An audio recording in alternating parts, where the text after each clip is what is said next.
Hello, everyone, and welcome to today's Tuesday topic. Today's topic is Meeting the Moment, Empowering You, Empowering Change, brought to you by the Board of Diversity, Equity, and Inclusion. And now, without further ado, let me throw it over to Dr. Veronica Carey to introduce herself and our speaker, Andrea Inokon. Perfect. That was perfect. All right. Thank you, Darren. So welcome everybody to our last day of November Tuesday topic. I'm Dr. Veronica Carey. I'm the Assistant Dean for Diversity, Equity, and Inclusion at the College of Nursing and Health Professions. And I'm also the chair for the Board of Diversity, Equity, and Inclusion. So I'm thrilled beyond measure to have our speaker here today. But I wanted to sort of do a little bit of a captive audience moment that we kind of coined it a second ago in terms of being able to share where we are in terms of diversity, equity, and inclusion within the College of Nursing and Health Professions. So one of the things I hope you guys can see this, is that I've jumped over into our website. So we're very excited about this new website. It is literally, we launched it literally maybe a month and a half, maybe 2 months ago. I figured I would take an opportunity to kind of show you, here's our access point in terms of drexel.edu CNHP about diversity, or if you get to CNHP, you can type diversity into the search engine and still arrive here.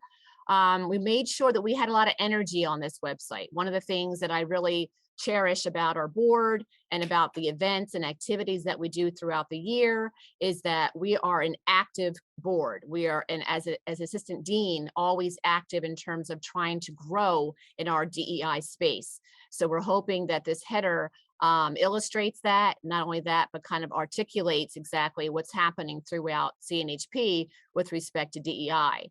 There's an opportunity to hear a message from the assistant dean with respect to diversity, equity, and inclusion. And I wanted to share one of the pivotal passages here, which I believe kind of parlays into what we're going to be talking about and why we're having our speaker that we have here today. So fundamental to our endeavors at the College of Nursing and Health Professions, diversity, equity, and inclusion enrich our experiences in education, research, and practice. We strive daily to be a college whose faculty, professional staff, and students reflect the diversity and complexity of Philadelphia, as well as the global community.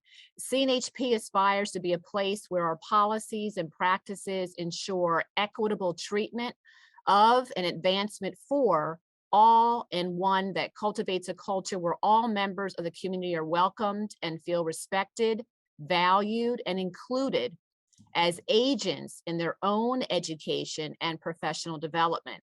And then just the next piece of that, the full mission of the college is to leave our values of social justice and health equity, to live those values rather of social justice and health equity, and also to reduce anything in terms of health disparities.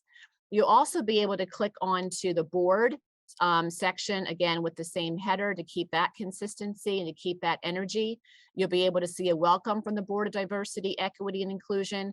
And I just wanted to share our mission and vision. As an advisory board to the Dean of the College of Nursing and Health Professions, our mission is to provide strategic counsel on issues pertaining to diversity, equity, and inclusion. The board offers insights, evidence-informed, and best practices to guide problem solving and decision making to support CNHP's diversity, equity, and inclusion goals. Our vision is advancing an anti-racist environment to promote a socially just college. And one of the things that I pride myself on, I think that's illustrated in this picture here, is that this is our current DEI board, and the membership is made up of faculty, professional staff, and students. And I like to say, you cannot tell the players without a scorecard in this image. So we're all in this together. We're all seeking to have growth in those areas. We had a fantastic board meeting. We meet once a month, last month, in which we codified definitions of diversity, equity, inclusion, race, ethnicity, and culture, so we could go forward as foot soldiers in the various committees and other persons that we impact. If we're faculty and we impact other faculty, staff, and students, if we're staff, professional staff, and we impact students and faculty, et cetera. So I'm very proud of this existing board, and we're doing a lot of hard work. Often as an institution, We do not consider education to include success after graduation.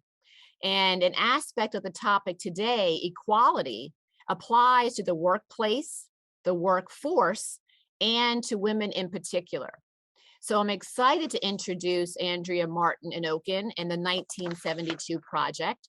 One of the slogans, and again, Andrea, if I step on one of the things you plan to address, reiteration is awesome. So, so one of the slogans is, "You are not alone, and bias exists in the shadows. We are here to shine a light." The 1972 Project was founded with a courageous, disruptive spirit and a goal of promoting gender and racial equality through knowledge, community, and advocacy, both for this generation and the next generation of leaders. Equality can no longer wait, which is very similar to Drexel's ambition can't wait. So this dovetails automatically. Imagine a world where the workplace is equal for all and there was equity for all. One of the things that I talk about a lot when I'm doing my DEI presentations, Andrea, is about how equity and equality are not the same. So I was so glad to see that as a part of your website. The demand for equality in the workplace and society at large is unrelenting. What each of us does now matters to contribute to growth in this area. On the 1972 Project website, I noted several different campaigns, but I'm only going to note a few that kind of stuck with me. Let's make inequality history. Calling for workplace equality. Because the glass ceiling won't smash itself. I love that one. And the one that I really kind of like, oh, wow, you wrote, put women in the Constitution, ratify the Equal Rights Amendment. That's amazing. The Board of Diversity, Equity, and Inclusion, as well as myself as the Assistant Dean, invites you to a presentation by Andrea Martin Inokon, founder and CEO of the 1972 Project. Ms. Inokon is a valued advisor and trusted resource. Andrea is an experienced legal counselor who develops business solutions that align with the company's objectives to maximize profits while minimizing risk.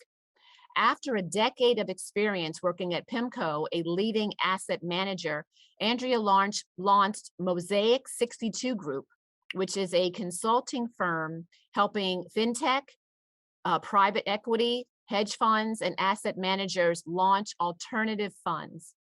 The company's niche is to work with up-and-coming companies and ideas that are in need of expert legal counsel. Understanding the need to empower and educate the next generation of leaders to end gender bias and inequality, she founded the nonprofit and serves as a board member of the 1972 Project, whose mission it is to promote gender and racial equality through knowledge, community, and advocacy.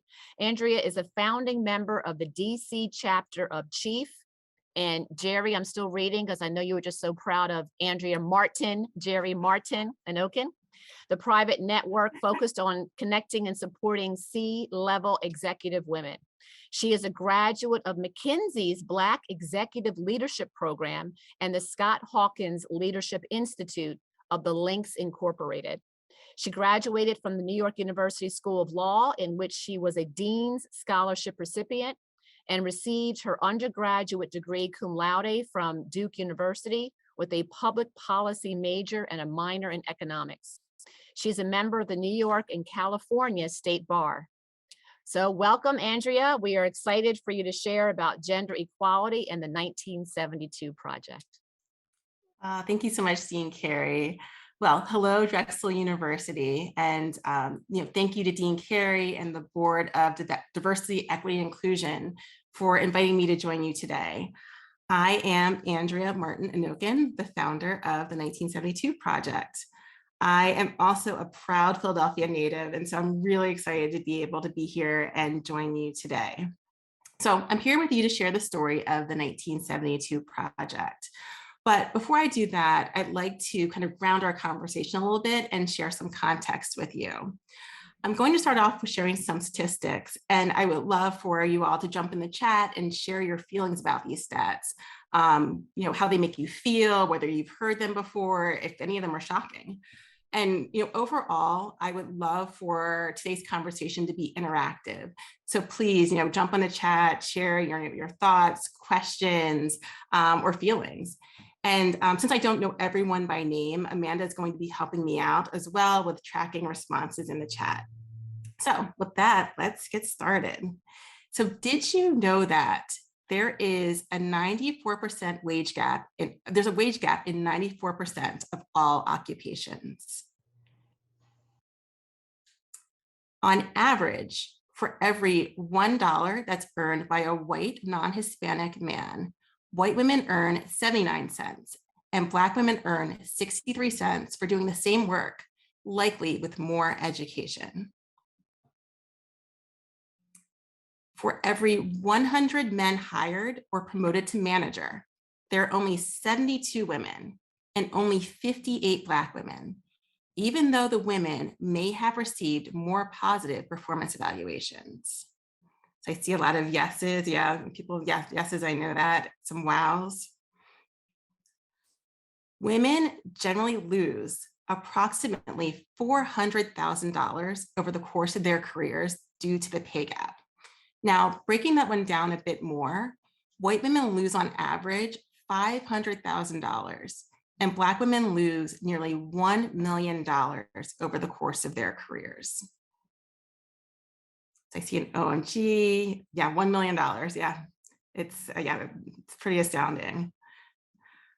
So this one actually was really shocking to me. The pay gap actually begins as soon as one enters the workforce. So how old were all of you when you got your first job? And what was your first job, and how old were you? Let's see. I see 16, 22, 15. Dairy Queen, that's a good one. 16, sort of 14 to 16-year-olds. Okay. Lifeguard, okay. Burger King, that's a good one. Movie theater candy, American Eagle. Okay, well, I was 16 years old when I got my first job. I was working in an Italian restaurant in Ardmore, Pennsylvania, so right outside of the city. And I was a counter girl. And so, I took orders, I helped prep food, make cappuccinos. I think actually made a better cappuccino at 16 than I do today now. But, pretty basic, low skill job. And so if you told the 16-year-old version of me that I was likely being paid less because of my race and gender, I would have been astounded. But statistically, that is probably the case. So if we look at 16-year-olds, there's already a 13% pay gap between white boys and Black girls. Now, again, these are jobs where there are no skills required. So why exactly do we have a pay gap? Now, if we start to dig further into the intersection of race and gender, did you know that in North America, 18% of entry-level positions are held by women of color? But if you then look all the way up to the C-suite, does anyone know what the representation today is for women of color in the C-suite? I'm guessing, are there any guesses? All right, no guesses. Yes, less than 3%, you're close, 3%, less than 1%. You guys are close. It's pretty low. It's 4%. So, we start out at 18% at the entry level, but by the time we get to the C-suite, it is 4%. And the C-suite is basically the executive officer. So if you're looking at chief executive officer, chief financial officer, general counsel, maybe even throw in like board of directors. It's like the very senior officers of an organization. And so, at that level, the women and minority women of color have largely dropped off, and yeah, the representation is very, very low. So further, women of color also experience more workplace bias from management. So for example, 40% of African-American women and 30% of Asian women say that they need to provide more evidence of their competence than others. And you compare this with 28% of white women and 14% of men. If we turn to the COVID recovery, Black women who worked in areas that were essential for COVID recovery, such as nurses, teachers, childcare workers, wait staff, and cashier, make on average 11 to 27% less than their white male peers. Now, again, these are people who are doing the same work and taking the same risks, but they're making substantially less. And it's actually even magnified. The inequality is magnified as you look at some higher paid positions, such as doctors who are on the front lines fighting COVID. On average, white male physicians and surgeons make $63 an hour, while Black women physicians and surgeons make approximately $47 an hour. So again, same education, same experiences, same risks, but significantly lower pay. So, I wanted to use these to kind of ground our discussion around what pay inequity looks like in our society today. But I'm not here just to share, these alarming facts and figures. I'm here to actually share the story of my personal awakenings that led to my creation of the 1972 project. So when I was a child, I was awakened to possibilities. I have my parents to thank for this, for shining a light on and instilling in me the belief that by working hard, I could accomplish anything. When I was growing up and coming of age, I was awakened to my potential, my ability to make my dreams become a reality. Having had the opportunity to attend Lower Merion High School right there in Ardmore, Pennsylvania, and I have to throw in, actually, one of my high school classmates is actually on today, which is amazing. So one of the fun things about talking in your hometown. But so anyway, having had the opportunity to attend Lower Merion and then go on to attend Duke University, and then after Duke, going on to earn my law degree from NYU Law School, I gained information and experiences and forged relationships that gave me the confidence to realize my full potential. After I graduated from NYU, I went on to practice at two of New York's top law firms. And there I was awakened to my hard-earned expertise, as well as my natural ability to lead. And yes, Tasha, thank you. Yes, I agree. Go Duke. Always. And so then when I parlayed my career in law and entered what would become a decade-long career at one of the largest asset management firms in the world, PIMCO, I was awakened to something that was completely different. And, I'm not naive. So, while it was not unexpected, it was something that was still disheartening. At PIMCO, I was awakened to the harsh realities of discrimination facing women in the workplace. Ladies and gentlemen, the glass ceiling does remain intact. So at PIMCO, I was awakened to being underpaid, awakened to be underpromoted, and awakened to being treated less than. And in that moment, I knew I had two options. I could stay and fight, or I could leave, as so many other women and minorities had done before me. And so I can tell you from personal experience that when you're the victim of discrimination in the workplace, you're not only stripped of your personal and professional dignity, you are also often subjected to emotional abuse that can lead to feelings of isolation, anxiety, and depression. And with that isolation, it is a really intimidating place to be. You fear for your career, and you feel for the strong reputation that you've spent your entire life carefully building. I'm sure that's something that all of you can relate to as professionals, as students who are carefully building your careers. Being in a position where you feel like something may impact that it's a really scary and isolating place to be. But, despite all of this, I am a mother. I have two young girls. I have a 1-year-old and a 3-year-old. And I often think about what I will say to them in the future. And in this situation, just something inside of me said, enough is enough. If you don't stand up to this, who will? And if you don't stand up for it, it's just going to continue, and it might just get worse. And so I made a life choice. I chose to risk everything. My career, my reputation, and my income. I knew that the case would become public, and yet I still made the decision to stay and fight. Because if I didn't stand up for myself and demand my worth, how could I ever tell my daughters to do the same thing in the future? Or quite honestly, expect for anything to be different for them in the future? I knew that if I didn't act, I knew what PIMCO and companies like PIMCO would do to our girls in the future. And so I chose to fight. In the words of the late John Lewis, I chose to stay and make good trouble, necessary trouble. so that my girls, and quite frankly, all of our girls, have a chance at a better, brighter, equitable future.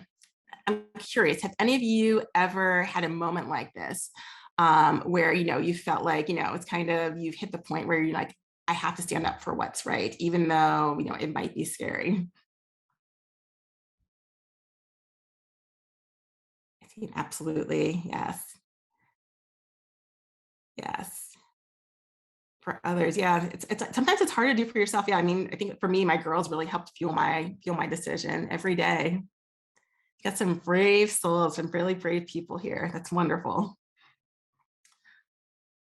Well, I will say in this instance, I'm very lucky. I have my husband who has stood beside me every step of the way in my decision to fight. And he's kind of been there along with me through all of the highs and lows of this journey. So you may be asking, what did I do? Where did I begin?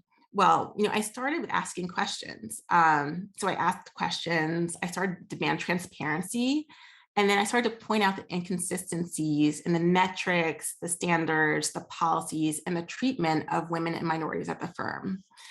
I pointed out that while the firm has stated that they've been working to increase diversity over the last 10 years, it really hadn't been making a serious effort, and quite honestly, it was failing horribly. And just taking a step back, this is compared to the investment management industry overall, which is already known for having pretty poor gender and racial diversity. And so, if you're falling behind in that industry, you're truly behind. And so that is when the retaliation began.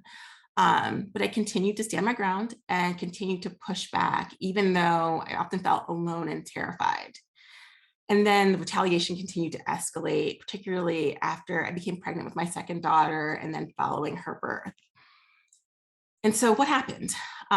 They demoted me, they excluded me, they froze my pay, they bullied me, they threatened me. It was honestly shocking to watch how swiftly they changed how they treated me. And so I became a whistleblower, first notifying PIMCO CEO and then the firm's executive committee, including by offering ideas that the firm could implement to actually make it an equitable workplace for all of its employees. And in response, PIMCO quickly suspended and then wrongfully terminated me by email on a Friday afternoon. So yeah, one of those famous Friday firings, but by email instead. So today, 7 other current and former PIMCO employees have actually joined me in suing the firm for racial, gender, pregnancy, and disability discrimination, sexual harassment, battery, retaliation, and wrongful termination. And due to the public pressure from the lawsuits, PIMCO actually has started to make actual progress. Not the progress they were talking about, over that decade, but real progress, such as by appointing its first 2 Black hit partners in its 50-year history. I'll repeat that one more time. In 50 years, they had never had a Black partner until the lawsuits and the public pressure. And they've also now appointed a second head of HR. But while there is progress being made, there still is a lot of work to do. And so we have all kind of continued on in this journey.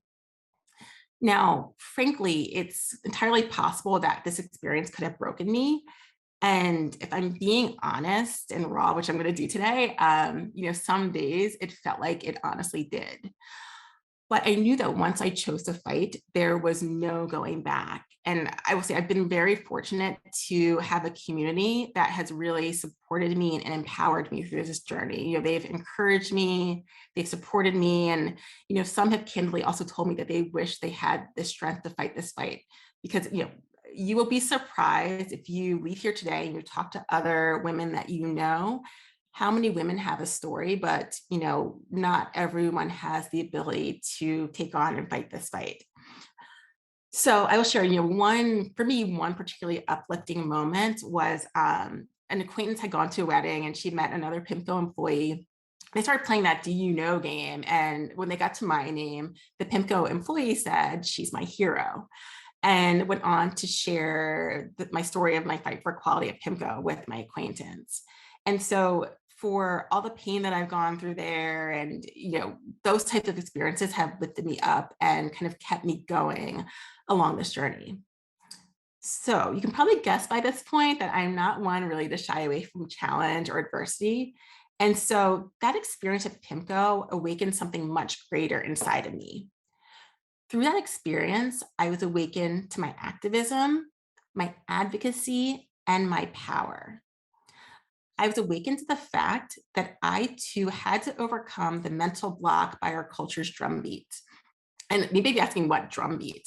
And let me know if this sounds familiar to you, but it's the drumbeat that often tells us that we're not as good or not as worthy.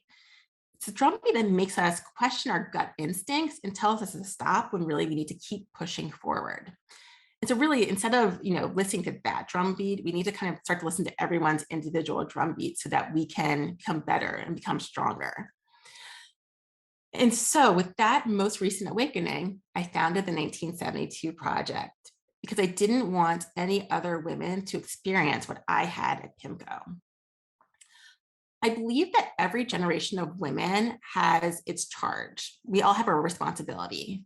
And I think for our generation of women, our charge is to advance the battle for equity, including the fight for equity in the workplace. Now, the generation before us, I think we all know they went through it. They fought to get their foot in the door, and that was a battle. But I think our generations, and people often say, we have to get a seat at the table. But I think it actually goes beyond that. I think our generation's responsibility is not just to get a seat at the table, but to look at that table and reimagine it, to redesign it, and then demand not just a seat, but an equitable seat, and to make room for others. So what is the 1972 Project and what do we do? So the 1972 Project is a leading nonprofit organization and educational foundation on a mission to empower others to advance equity in the workplace. We are committed to empowering individuals with knowledge, tools, resources, and support needed to actively promote gender and racial equality and to respond to inequality swiftly and effectively. Because we believe that all transformative power is grounded in knowledge and truth, we provide people with tools and resources needed to fuel real and lasting change. Now, that's a mouthful and it's like our official speak, but I want to kind of break that down a bit further into what we do actually what we do.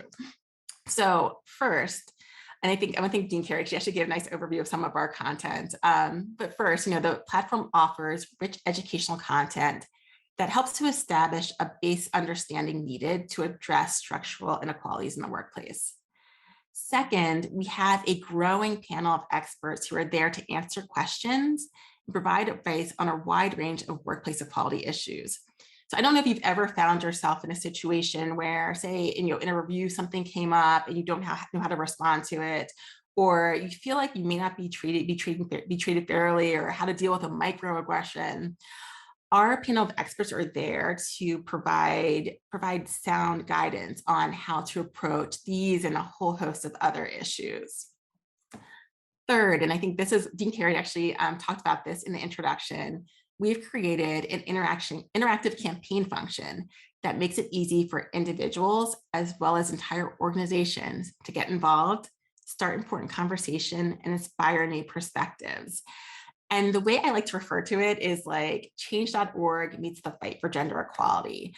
So it's one of the things I really love on our website. So when you have time, please go on, check it out. And hopefully you're inspired to start a campaign of your own as well.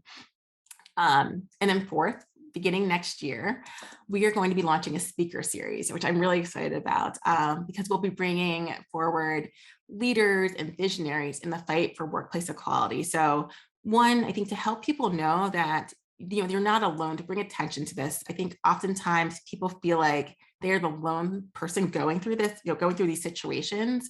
And as I started to share my story, I learned how many other people in my network had gone through just so many different situations. And so our hope is that by bringing forward these voices, people see that they're not alone, and also people are inspired in the small ways that they can also fight for workplace equity. And then lastly, but perhaps most importantly, we create community. As I mentioned, one of the overarching themes that you'll hear from victims of workplace inequity is that they felt alone. And from supporters of workplace equity, they often feel like they don't know where to get started. And so the 1972 project, we're growing a collaborative network of change makers who are deeply committed to challenging structural inequalities. And then one last thing, in speaking with our community, one thing that we've learned is that a lot of women felt that they were underprepared for the sometimes harsh realities of being a woman in the workplace. And I don't know if anyone on the Zoom has had that feeling, but it's something that we've heard a lot from our community.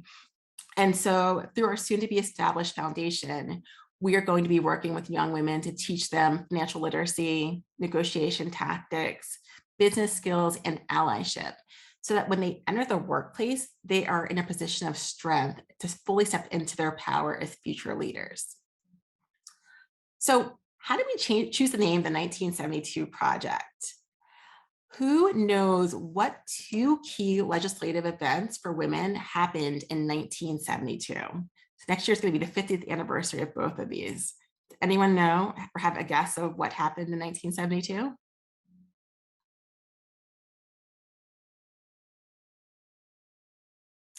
Quiet. I'll give a guess. I'll give two hints. One relates to sports, and the other relates to equal rights in the Constitution. Financial autonomy. So Title IX, that's the first one, that's right. And the ERA, that is correct. Yes. So in 1972, Title IX was signed into law, and Congress passed the Equal Rights Amendment and sent it to the states for ratification. So did you know that almost 50 years later, the Equal Rights Amendment has still not been ratified as a constitutional amendment?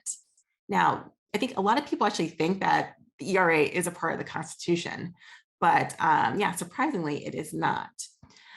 Now, just in case some people don't know what the ERA is, the Equal Rights Amendment was intended to ensure that men and women are treated equally under the Constitution. Now, for women, it would do things like bolster protections around issues such as equal pay, domestic violence, pregnancy discrimination, and sexual harassment. And for men, it actually would increase paternity leave. So there would be potentially paid paternity leave that is equal to maternity leave. But in 1972, the ERA was strongly opposed by a group called Stop ERA. And they were really successful in using scare tactics to make people afraid of what gender equality would mean. And if you are looking for something to binge watch, you have time over the holidays, and you want to learn more about the ERA, Mrs. America on Hulu is a really quick and fun watch. It's a little dramatized, but it does give a good overview of the fight for and against the ERA. So the ERA needed 38 states to ratify the amendment, and it took almost 50 years for that to happen. In 2020, Virginia became the 38th state to ratify the amendment. Now, by that time, the time limit had actually expired. And so in February of 2020, the House of Representatives voted to remove the time limit, and it went to the Senate. And it's been sitting in the Senate since 2020. I think people had hoped that when the Biden administration came in, it would move forward, but with COVID and all of our all the economic problems, it has continued to sit. So yeah, who knows? I think no one knows at this point when the ERA will move forward. So big picture, our name is a nod to the fight for the ratification of the Equal Rights Amendment and the ongoing fight for gender equality. So at this point, I'm hoping that you're all inspired and you're saying, what are some ways that I can help? So what can you do? So there are a few things that each of us can do to help take action to advance equity in the workplace. The first thing you can do is to facilitate and offer transparency. As women, we so often get tied to our employers. Oftentimes, it's like we don't have an identity that's separate from our workplace. And so when we experience inequity, we don't always leave ourselves enough room to pivot. There are a lot of variables to consider, but one of the simplest antidotes to this feeling of entrapment is transparency. In a world where men and women are able to share and talk about their salaries and pay and other benefits, an awakening can occur. A realization that that woman sitting next to you is making less than you simply because of her gender or the color of her skin. So simply put, if we all start being a bit more transparent, it makes it harder for pay inequity to continue. The laws are recognizing this by making it illegal to retaliate when employees share compensation information. So if you ever go to a company and they tell you you cannot share your pay with other employees, that is absolutely illegal. And I think it's actually a really important thing to know and understand as part of your rights. So the second thing that you can do is be a champion for women. Pay closer attention to inequity. Observe and understand where it shows up, and then use your voice. It doesn't have to be controversial. It doesn't have to be aggressive, but it is the right thing to do. And the 1972 Project is here to help give you the tools and approaches to do so. So I'd love to maybe run through a couple of examples just to show how you can kind of show up as an advocate and a champion. So have you ever been at a table or in a room where you know a woman is missing, but she belongs? What did you do? I'd love to see if it's ever happened to you. If you could drop in the chat, have you ever been in that situation where, you're in a meeting and there's a woman who should be there, requested why she is absent? That's wonderful. Anyone else? I think Dean Carey actually gave the answer. It's actually perfect. So remind them someone else should be at the table. That is right. Now, there's exactly what you should do. So, what you should do is raise your hand and tell her about it. Ask if I should invite her. That's a very great way of also addressing it. Raise your hand and tell her about it. Tell the leaders of that meeting or your manager about it. Advocate for her to be there. The same thing if you realize that someone's being underpaid, underpromoted, or not getting the proper credit for their work. It's up to all of us to stand up and speak up for others, or give accolades or praise for those who are getting unfairly overlooked. They're easy things to do that aren't aggressive, but they make a huge difference. One other example that's really easy is just taking a minute to, look at your female peers and consider, who could benefit from an introduction to others in the organization, particularly to senior leaders in your organization, or who might benefit from an introduction to clients because they may not otherwise be getting that opportunity. By doing that, you're able to actually help someone continue to build their network. Another easy one is that if you're going to a social event with your friends from work and you see someone who may not otherwise be invited because of their gender or race, consider inviting them. It's a small easy step, but it can mean the world to someone else's career. The third thing that you can do is to visit our website, www.1972project.org, and sign up for our newsletter to keep updated with our efforts and specific events. And we'd love to continue to share opportunities where you and your organization can get involved as well. And then the fourth and final thing that you can do after visiting our site is to join our pay transparency survey. This one we're really excited about. Our pay transparency survey is launching this Monday. And by joining it and sharing it, please also share it broadly, but by joining and sharing with your network, you can help us in our mission to collect and share pay data that's going to help us make the case for and help for equity in the workplace for all. And so our goal is to make this an annual pay survey where, as you're coming up to whenever your year-end compensation discussions come up, or if you're moving to a new job or getting a promotion, you'll be able to look at this survey and see what others are making. So you have you can make an informed argument for basically for your pay to make sure that you're being paid equally. Or if you see that you're being underpaid, you have an argument and you can point to data to show why you're being underpaid and why you deserve to be paid more. Again, knowledge and shining a light and transparency really are an antidote to pay inequity. So as we wrap things up today, I want to thank you all for your time and attention, and thank you in advance for your support of this movement. Workplace inequity is real and it's still very pervasive. I actually do challenge each of you today to spend some time, I'll say today or even over the holidays as you see family and friends, to spend time and ask people their stories. You'll be surprised at what people have gone through, where people have left, and the reasons why. I think we all have to wake up to the reality that this is real, and that we each have a role and a responsibility in taking steps to prevent it and to end it. So, like I said, ending inequity will require a collective effort. How many of you have heard of the book or watched the series? I think it's a Hulu series, Little Fires Everywhere. And I don't know if that's familiar to all of you, so yes. Yes. So I like to equate it to the fact that each of us doing a little bit is like setting little fires everywhere that will grow into something much more powerful. So look, together we can move mountains and we can clear the path for the next generation to step into a workplace that is truly a level playing field. I mean, how many of us were told when we were children, it's a level playing field? Well, let's do the work and, let's make it something that actually is level for those who are coming behind us. There is a lot more work to be done to create a world in which everyone is empowered to be and do their best and to be treated with dignity and respect and fairness.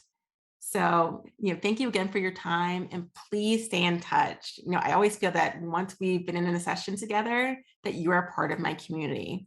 So my contact information is here, and I'd love for you to reach out, connect, and stay in touch. I would love to hear how, what steps you take going forward to advance this battle for equality. Thank you so much. That was absolutely phenomenal. I saw a lot of engagement in the chat area, which is awesome. So I think everything you were sharing was resonating. So I'm going to sort of take a little bit of position, and I'll start with a first question, but I know that I saw some personal chats to me and other people want to also share. But one of the things for why I thought when I first heard, and thank you, Jerry, for sharing about the 1972 project, but the reason why I wanted to bring Andrea to us is because we are predominantly a female college in terms of faculty, professional staff, and students. So in terms of how do you then, it's sort of a two-part question. So we are predominantly female in structure and in participation. And sometimes females may think because it's female to female that maybe your whole entire speech did not, or your presentation didn't apply to us, right? Because we don't have very much male involvement, et cetera. And then secondly, there's sort of sometimes infighting because some people are aware of that financial difference or the scaffolding, the elevation and position difference. And so then women will fight each other. So how would you respond to both of those? It doesn't apply because we're mostly female. It couldn't apply to us, or it does apply to us because we do see people fighting amongst ourselves because of the fact that being promoted is so difficult. Yeah, I mean, so I would start with, so yeah, it definitely applies to nursing. The nursing, I would say higher education as well as nursing. I think, just going back to that first stat, it applies to 94% of all occupations. So, even though nursing is predominantly female, I've actually seen stats where, male nurses, they're fewer in numbers, but they're often compensated more than female nurses. So, even though it's predominantly women, at the top, it's also often, the administration is often, largely male, and, that pay gap does make its way down. So, I think we all have to be aware that it does exist, even if your industry is largely female, more likely than not, the top is going to be more male. And those biases creep in. So, even if there are less men, they are probably going to be paid more than the women who are doing the same role and same jobs. And then on the second part, on the infighting, I think, we have to work together. I think, this is the whole thing about the table. Like, instead of fighting for, one seat at the table, we need to change what the table looks like and make more room. I think one of my favorite quotes is lifting as you climb.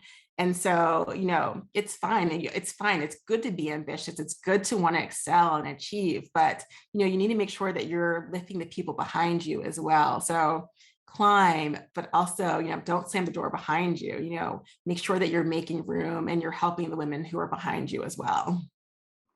Excellent. I see a comment to this comment here. Mostly females does not mean that there is a lack of misogyny. No, it's very true. It's very true. And I think it's one of the things I think people sometimes mistake that majority female means that means that we're safe. But no, I think you have to, you have to be aware, you have to advocate for yourself. And I think honestly, you have to ask questions. To me, I think knowing what it's uncomfortable. Like I think we're all like, I will say, a lot of us are raised that you don't ask people what they make, but we have to get beyond that, because by not knowing what other people are making, you may not be making, well, I should say you are not making what you should be. You're not advancing as you should be. Excellent. And Cheryl is confirming here, lifting as you climb and don't slam the door behind you. Two great sayings, two good takeaways.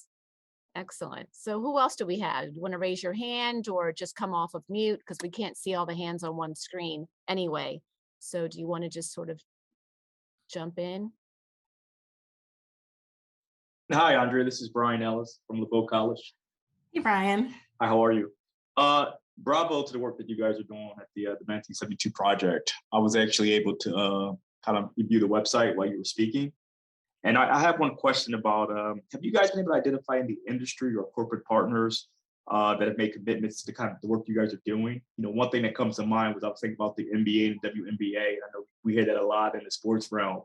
And any partners like that you guys been able to secure as of yet?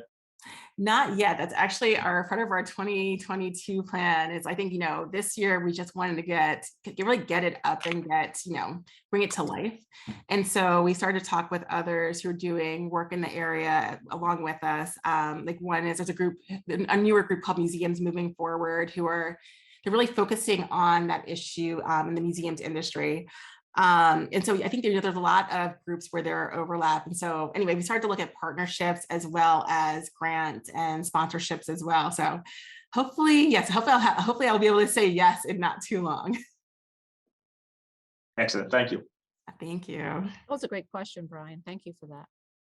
Andrea, it's so good to see you. I thank you so much for presenting. I had a question about salary transparency and asking people. I know at Drexel, they've been working on standardizing job descriptions and salary moving forward, but there's this huge backlog of those of us who've been at Drexel for so long who started at a certain pay and experienced, weird management and stuff and how people were advancing. And I know even our financial person I'm in the College of Engineering is very wary about anybody talking about salary because I think, like you said, everybody's kind of trained not to talk about salary. So how do you recommend kind of having those conversations, opening them up, and also how to manage, I find out that somebody at my level is making more or less, how do you manage emotions in that? And what do you do about it going forward, going to HR and that kind of thing? And I think Drexel is moving in the right direction slowly, but there's still issues going back so far. It's a great question. So one, hi, Dory. So actually I've actually known Dory, oh my gosh, since middle school. So I've known her a long time. So it's great to see her here today. So I would say, I would say when I first started talking to people about salary, I kind of started with people that I knew more personally at work. And, we'd grab coffee. It may feel a little bit harder in the Zoom era, but if you're having a casual Zoom, especially as, we're getting to year end and there are starting to be those discussions around compensation, you can just ask people, are you open to talking about comp? I just want to see try to get a baseline to see where I am. I'm happy to share with you if you're happy to share. And honestly, people are pretty curious. And so, a lot of times people actually will share. So I think, if you just make it like pretty conversational, it's usually, I think it's funny. I think it feels uncomfortable when you're saying it, but a lot of times it kind of breaks down that barrier and people will start to talk. And then from there, if you do discover that you are being underpaid, I think one, talking to that person about, whether or not, if you can share their name as an example, whether or not they're comfortable with that. I think starting the conversation with your manager and saying that, I've just been having some conversations around, pay within our group, and I believe I'm being underpaid. I understand, there may be people who are making, up to X amount more than me. And then, beginning that conversation. And I would say, get as much as you can in writing as well. As much documentation or as many people who kind of vocally stand behind you is also really helpful. But I would say, kind of just start with it as conversations and just kind of keep advancing the ball from there. Excellent. I see two hands. I'm going to go with Catrice and then Krista. Hi, can you hear me? Yes. Yeah. Okay. First of all, great presentation. It was incredible. And thank you for being here for all of us. So my name is Patrice Farquharson. I'm a graduate student here at Drexel. And I kind of want to know, I know you're speaking from a work environment perspective, but from a graduate student perspective, I'm curious how students can take the similar approach you did, but to the institution. So does it look like going straight to the president and just facing, what retaliation may come, or would there be another approach that you would recommend? No, it's a great question. I mean, I will say, I think you guys are fortunate. I will say, I remember when I was in college, there weren't programs like this actually start to have these kinds of conversations. And so, I mean, honestly, I would start with Dean Carey and your board. I would start with them and having a casual conversation and using them as a resource to, if there are, there are changes that you want to see, to start that conversation with them. And then use them as allies to build kind of whatever coalition to drive change forward. So yeah, I mean, I think it's a huge benefit having that. So instead of just going, I would say, always begin your conversations. Like, I would never recommend going full throttle. So, start with, whether, at school, start with, the dean, the committee, and, there are a lot of people who are, I think, working for the same change. So, use them to build that kind of coalition and that movement. And then honestly, you can always come to us and start a campaign if it's something broader. I would say our campaign functionality is not, it's for equality overall. And so, if there's a campaign that you're thinking of, yeah, please come join us, sign up and start one too. Awesome. Thank you. Thank you. Sure. Hi, Angela. It was so great to hear your presentation. Phenomenal. We have to have you back and speak to our students in the very near future as well. My question for you, I've been at Drexel a moment and I've gotten promotions in relation to the work that I've done, but not always the money. And it seems like sometimes it's a policy thing where there's a percentage, whatever, that they can go up. Brian's laughing because he knows. The bands. How do you attack policy when that is what's thrown at you? The work is acknowledged by a change in a title, but not with the compensation. Yes, I feel like that's like a favorite one. Yes, the title and not the money. I mean, I think you can honestly say, I think, be grateful. So I think you can say, thank you so much for, thank you so much for the, for the promotion. I really, what is the corresponding, pay increase that goes along with that? And then, if they come back with policy, I think, again, you can start asking, you can ask questions like, well, what's the typical band that, people receive? And then, why am I not at the top of that band? And again, I think always record, send emails confirming conversations. I feel like I was always say, just have your own record of discussions, because then if it happens again and, you get another increase, you can kind of point back to it like, well, last time you were told X, Y, and Z. And, I think just kind of, push for clarity and transparency if, you're being told that, you're not getting the, a corresponding bump with your promotion. And then also, talk to others, see what their increases look like, and, see if, what you're being told and given is the same as what others are receiving. Thank you for that. Thank you, Bernetta, for that, because I think you also took the words right out of Krista's mouth. And thank you, Krista, for being able to chat. Do you see this, Andrea? Yes. Okay. Yes, they're great to understand. Yeah, the range of bands. Yes. No, it's true. I think, I think a lot of companies will say, oh, we have this band or this range of band, you're within this band and we have discretion within this band. But I will say those bands is where a lot of the fuzziness and the inequality honestly really happens. Because it's easy to say, all these nebulous things. And so I think, one, really asking questions for concrete standards of how they're making the decisions about who gets what within a band. And then also, talking to your peers. I will say, talk to the men, talk to the men, particularly talk to the white men, because more likely than not, they are going to be getting paid the most. And so you need to find out what they are making. And you need to find, honestly, if you have good allies, have them have your back in those conversations about where and who is getting what in those bands. Thank you very much. I appreciate that. Excellent. Sherry, I see you physically raising your hand. Yes.